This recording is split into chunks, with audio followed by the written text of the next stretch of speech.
Hi, hello, నమస్తే. ఒక మంచి విషయం మిత్రమా.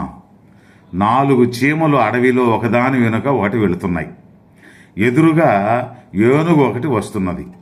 అది చూసిన చీమలు, రే, వీడికి ఎన్ని గుండెలరా, మనకే ఎదురొస్తున్నాడు, చంపేద్దామా అని ఒక చీమ అంటుంది. రే, చంపడం ఎందుకురా, 4 కాళ్ళు తీసేద్దాం అని ఇంకో చీమ అంటుంది.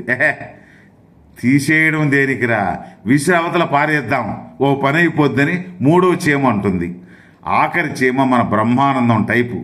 ఒరేయ్, మనం 4, వాడు ఒక్కడు, కరెక్ట్ కాదురా, వదిలేద్దాం, దాని దారిన అది పోనీయండిని పక్కకు తప్పుకొని వెళ్ళిపోయాయట.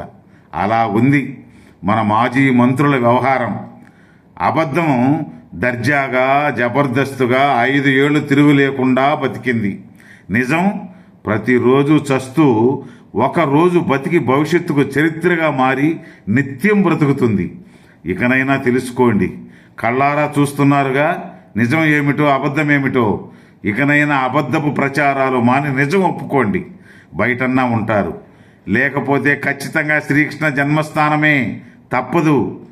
జీవితం అంటే భయం లేకపోయినా పర్వాలేదు, కానీ బాధ్యత మాత్రం లేకపోతే వారి జీవితానికే ప్రమాదం. ఒక్కటి గుర్తుపెట్టుకో, నువ్వు ఎంత గొప్పవాడివైనా నీది కాని సమయంలో నీ ప్రతాపం చూపించకూడదు.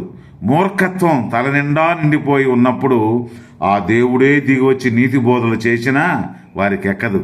ఎందుకంటే వారి మెదడులో స్పేసే ఉండదు. హారతి కోసం మనం ఎదురు చూడాలే తప్ప మన కోసం హారతి ఎదురు చూడకూడదు. చేపల కోసం గాలాం వేసినట్లు బంధాల కోసం దండాలు పెట్టవలసిన అవసరం లేదు. పెట్టినా అవి కలవవు. తెలుసుకో మిత్రమా, ఇది నిజం.